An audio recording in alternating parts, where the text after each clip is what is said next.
As one peruses the literature on aggression, one finds that there are many ways to define this term, and many ways to categorize these actions.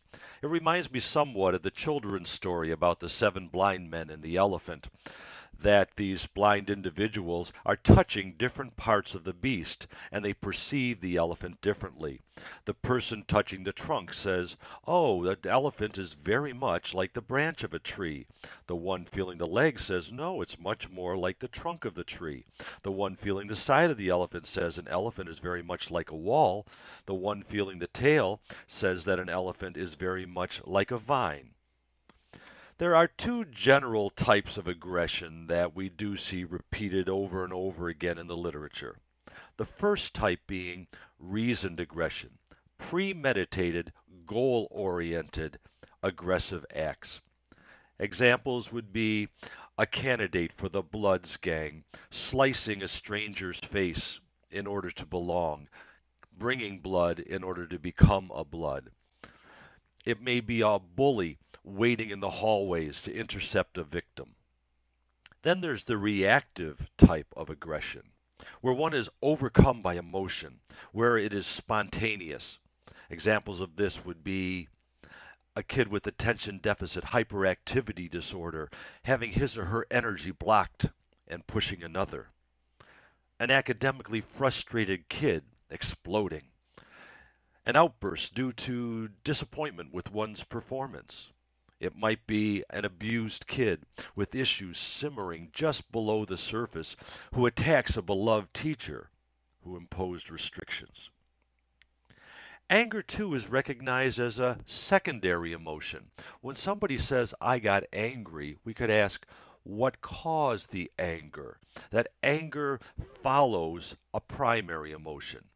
For example, an individual who feels frustrated in an attempt to achieve a goal or is insulted by another and feels insulted, then anger is sometimes a response to that primary emotion.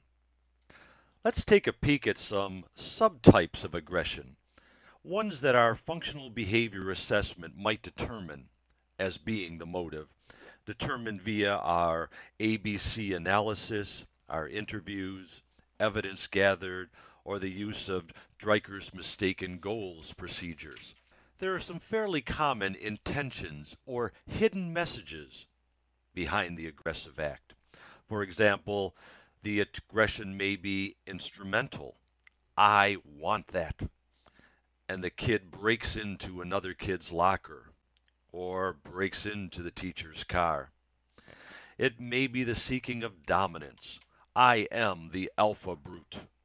We sometimes see this in student-teacher power struggles, where the teacher gets dragged in, pulled in to the conflict cycle with a youngster. Aggression can have an escape or protection of self and others motivation. A classic example that I remember from my experience is a youngster who, when surrounded by predators, bit his arm, pulled his hair, and growled at the group that was surrounding him. It worked. They said, "Man, he's crazy," and ran away. Retaliation might be the motivation. "You shall pay for what you've done to me," or someone to whom I feel attached. Oh, it seemed like such a clever plan when Lewis, one of my former students, found Velma and said, "Hey, Velma, Lisa says you got the clap. You've got venereal disease." He would later go up to Lisa and say, "Hey, Lisa, Velma says you pulled a train with Kip and his friends, that you had group sex with Kip and his friends." Yes, Lewis and his friends were probably treated to a very entertaining fight when the girls met in the cafeteria. However, when things were sorted out later on, when I had a chance to talk with Velma and Lisa, Lewis would suffer their emotional wrath. No small price to pay when dealing with these young ladies. Psychopathology could also be a causation for aggressive acts. My thought processes are disordered, And that person can show any of the previously discussed types of aggression and reasons for regression due to reality distortion. Those who want to belong may also engage in aggressive acts. I want to be accepted is the driving force behind this type of aggression.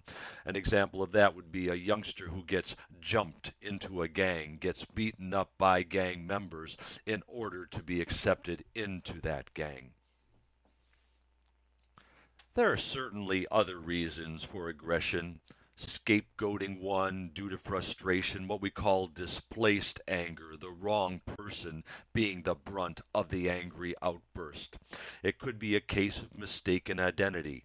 But no matter what the type or the reason, there is always a message being sent by an aggressive act. We just have to decode that message. We need to look behind the curtain, look behind the facade in order to make informed decisions regarding intervention and programming.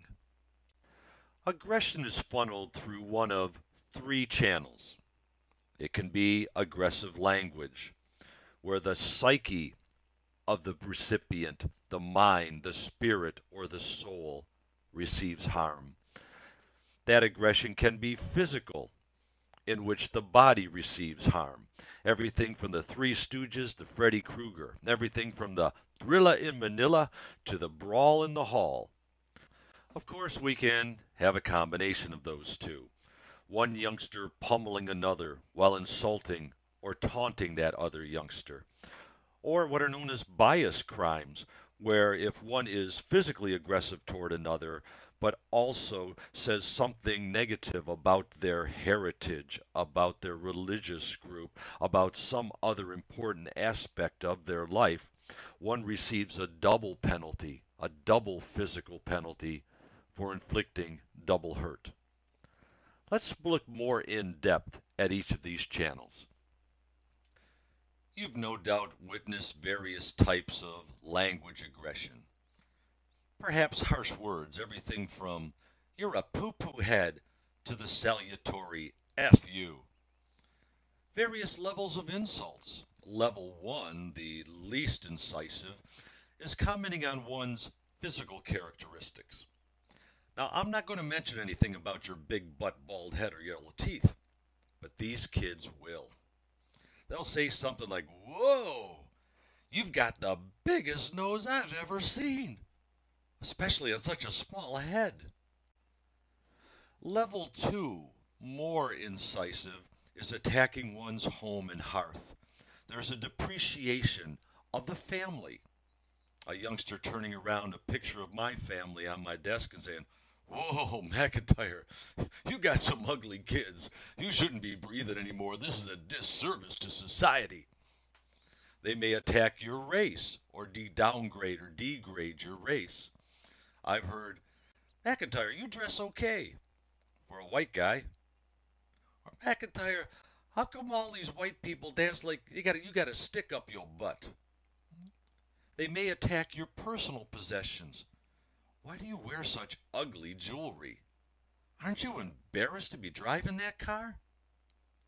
In a level 3 insult, they attack our sense of self, who we are, or maybe our professional sense of self, our ability to make non-biased decisions. "You're prejudiced. You're not being fair." And for someone who prides themselves on treating all kids equally, on valuing all kids from all groups and all backgrounds, this hurts. Or they attack our ability to teach. "This is boring." Or saying to the paraprofessional or the assistant teacher, "You're not a real teacher." Oral language aggression can also come in the form of threats of physical attack. Now, I remember one of my favorite movies where Cowboy Bob caught the bad guy, and the bad guy looked like he was about ready to draw his weapon, and Cowboy Bob reminded him that you'll be wearing Boot Hill dirt for a blanket if you pull that gun. I think that was also the movie where at the end, Cowboy Bob sang a song about how much he loved his horse. think it was titled Sandpaper Kisses. Certainly, aggression can also be conveyed through written language, typed or handwritten letters, nasty emails, cyberbullying, text messaging. You find out there's going to be a fight after school, and you're in it. Nonverbal gestures, nonverbal language can also communicate aggression.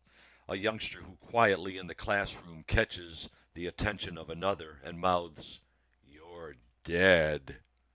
Or a youngster who pounds his fist into his palm and then rubs it, or uses body bluster, an aggressive stance to indicate to the other party that he or she may soon come under attack. For some of my former students, this nonverbal aggression was actually indicating that our anger management training was taking effect. They were delaying physical aggression. They were restraining themselves from former actions where there would have been a decisive physical attack upon the other party. Physical actions, the second channel for aggressive outlet, can occur at different levels. Everything from the poke to the choke. In combined aggression, the verbal and physical assault takes place in the same incident, either simultaneous or interspersing of the two. It's also important to consider the foci, the target of the aggression. To whom is it directed? Oneself? Self-abuse, as in perhaps cutting, where one slices the skin, or, at its extreme, suicide. Is the focus other folks? Do we find animals being the target of aggression? That, along with fire setting, are early indicators of emotional and behavioral problems. These are indicators that this youngster is in need of intense, specialized intervention. Does the youngster of concern aggress against objects? The caption of the X-ray here, man presents with palmar angulation after hitting object with closed fist. Does the frustrated student tear up the first draft of the essay? Or is that aggression against objects against somebody else's objects? I recall two rather memorable events regarding aggression against objects, and you can find them in the podcast titled Two Examples of Aggression Against Objects. After that presentation, please call up the PowerPoint slideshow titled Aggression Quiz in order to assess your knowledge base regarding the types of aggression.